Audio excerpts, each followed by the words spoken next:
রিয়ন। আজকে তো তোমার এখন যে ম্যাচটা আছে সেটা হচ্ছে এসআরএইচ ভার্সেস গুজরাট। ঠিক আছে, গুজরাট তো অলরেডি টপ ফোরের মধ্যে আছে, ঠিক আছে, আর এসআরএইচ মানে লাস্টের দিকে আছে। তো এসআরএইচের তো কোনো চান্সেস নেই কোয়ালিফাই করার, ঠিক আছে, প্লে অফসের মধ্যে।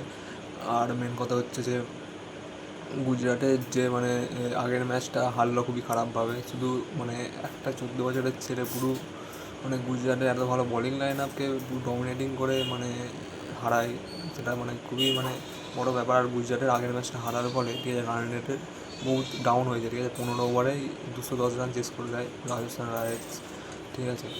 মানে গুজরাটের মানে বোলিং লাইন আপটা খুবই ভালো ছিল এতদিন ধরে, মানে শুধু আগের ম্যাচটাতেই মানে একদমই মানে আউট ক্লাস করে মানে বৈভব সূর্যবংশী, ঠিক আছে, পারফরমেন্স ইনিংস দেখায়। 14 বছরের মাত্র ছেলেটা মানে অসাধারণ, মানে কোনো শব্দ কম পড়ে যাবে তারিফ করার, ঠিক আছে, এত সুন্দর ইনিংসটা খেলে, ঠিক আছে।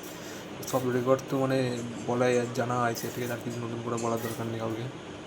আর মেন কথা হচ্ছে যে করিম জান্নাত, ঠিক আছে, প্রথম ম্যাচ খেলছিল, ঠিক আছে, আগে গুজরাটের হয়ে, আর প্রথম ম্যাচে 30 রান দিয়ে দেয়। এটা মানে করিম জান্নাতের জন্য খুবই আনফর্চুনেট, কি হয়তো আগে এরপরে আর আইপিএল খেলতে পারবে কি না, ঠিক আছে। আফগানিস্তানের প্লেয়ার, ঠিক আছে, আফগানিস্তানের কয়েকটা প্লেয়ারই খেলে আইপিএলে, তার মধ্যে করিম জান্নাতকে সুযোগ পেয়েছিল খেলার, ঠিক আছে। করিম জান্নাত মানে আইপিএল কেরিয়ারই খতম করে দিয়েছে বলতে পারো আগের দিনের ইনিংসটার জন্য বৈভব সূর্যবংশী, ঠিক আছে। আজকে যদি খেলা হয় তো করিম জান্নাতের জন্য খুবই ভালো হবে, তাই বলতে পারো। আর আজকে ম্যাচ হচ্ছে এসআরএইচের সাথে, ঠিক আছে, গুজরাটের। এসআরএইচের তো মানে ব্যাটিং লাইন আপ বহুতই কোলাপস করছে, ঠিক আছে, মানে এক উইকেট পড়লে দুটো তিনটে পড়ে যাচ্ছে, কারণ তারা আগের সিজনে যেমন খেলে এসছে সেই অ্যাটাকিংভাবেই খেলার চেষ্টা করেছে এই সিজনটা। আর মেন কথা এই সিজনে বলারদের একটু হেল্পফুল আছে, ঠিক আছে। আগের বারে যেমন ইম্প্যাক্ট রুলের জন্য মানে পুরোপুরি ব্যাটিং ডমিনেট আইপিএল হয়েছে, এবারে একটু বলিংয়ের দিকে আছে, কারণ একটা জিনিস চেঞ্জ করেছে, সেটা হচ্ছে খুবই ছোটো জিনিস কিন্তু খুবই বড় ইম্প্যাক্ট ফেলেছে। সেটা হচ্ছে যে মানে তুমি বলের উপর সেলাই বা ইউজ করতে পারবে, ঠিক আছে, মানে আমরা এরা বাংলায় বলে থুতু ইউজ করা যাবে, ঠিক আছে। এটা ইউজ করার জন্য মানে বল রিভার্স সুইং হচ্ছে, মানে টেল হয়ে ভেতরের দিকে বল আসছে, বাইরের দিকে বল যাচ্ছে, ঠিক আছে, যার জন্য বলারদের হেল্প করছে, ঠিক আছে। আর এই জন্য 200 রান দেখবে খুবই কমই হচ্ছে, ঠিক আছে, কম মানে টিমই বানাতে পারছে 200 রান, তাও মানে 200 রান না করেও জিতে যাচ্ছে, 180 রান 70 রান ডিফেন্ড করে দিচ্ছে। চেস খুবই কম হচ্ছে, ঠিক আছে, এই কারণেই। তারপরে যেটা মানে এসআরএইচের যদি ব্যাটিং লাইন আপ বলি, মানে ব্যাটিং লাইন আপ তো খুবই ভালো ব্যাটিং লাইন আপ আছে। হেনরি ক্লাসেন আগের বারে যে লাস্ট ম্যাচটা খেলে সেটাতে ভালো ইনিংস খেলেছিল হেনরি ক্লাসেন, ঠিক আছে। তো আজকেও হেনরি ক্লাসেনের উপর বহুত মানে ডিপেন্ড হয়ে আছে এসআরএইচ বলতে পারো, ঠিক আছে। নিচের দিকে খেলে 5 নম্বরে, তো মিডিল অর্ডার হেনরি ক্লাসেনের উপরে ডিপেন্ড আছে।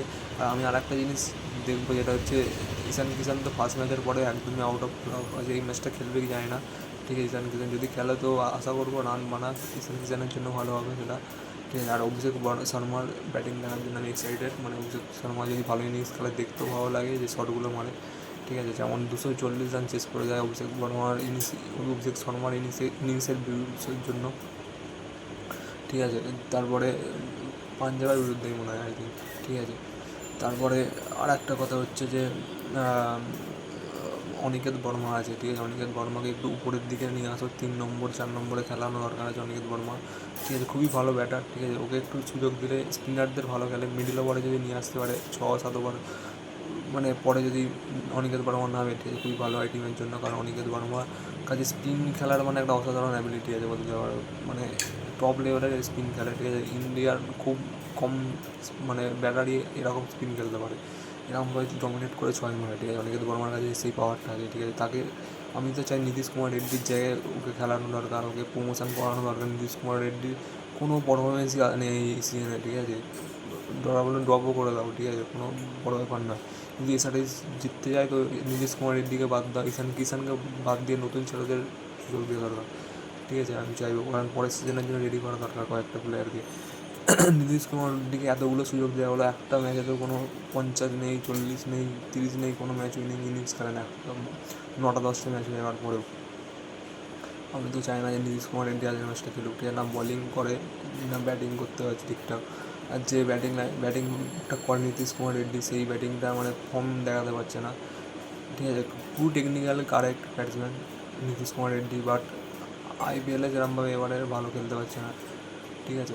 আর চাইবো যাতে মানে অনিকেত বর্মাকে একটু সুযোগ দিক এসআরএইচের ম্যানেজমেন্ট, মানে অনিকেত বর্মা বলো বা আরও অনেক নতুন ইয়ংস্টার আছে, ঠিক আছে। মোহাম্মদ শামি অত ভালো বল করছে না এবারে আইপিএলে, যার জন্য এই যে বলিং লাইনআপটা খুবই ডিপেন্ড করেছিল এই মোহাম্মদ শামি, প্যাট কামিন্সের উপর, এরা অত ভালো বল করছে না, ঠিক আছে। কামেন্ডো মেন্ডিস আছে, ঠিক আছে। কামেন্ডো মেন্ডিস তো মানে এসআরএইচের মানে ভালো ব্যাটিং তো মানে মিডল অর্ডারে খেলছে, ঠিক আছে। খেলানোর দরকার, ঠিক আছে। ব্যাটিং বলিং দুটোই করে অলরাউন্ডার, ভালো অলরাউন্ডার, ঠিক আছে। আমি তো চাইবো যে এসআরএইচ জিতুক, কিছু ব্যাটারদের মানে থেকে এক্সপেক্ট করেও ভালো রান আসুক, যেমন বলতে পারো মানে এসআরএইচের বিশেষ করে অনিকেত বর্মার ভালো বহুত বড় ফ্যান আমি বলবো, বহুত বড় নয় মানে ফ্যান আমি, ঠিক আছে। খুবই ভালো ব্যাট করে, স্পিনারদের বিরুদ্ধে দেখতে হেভি লাগে, ঠিক আছে। ও খেলুক বা অভিষেক শর্মা, এই দুজনের মধ্যে যদি কোনো ইনিংস এসে যায় বড়, দেখতে ভালো লাগবে, মজা আসবে এই ম্যাচটা দেখতে, ঠিক আছে।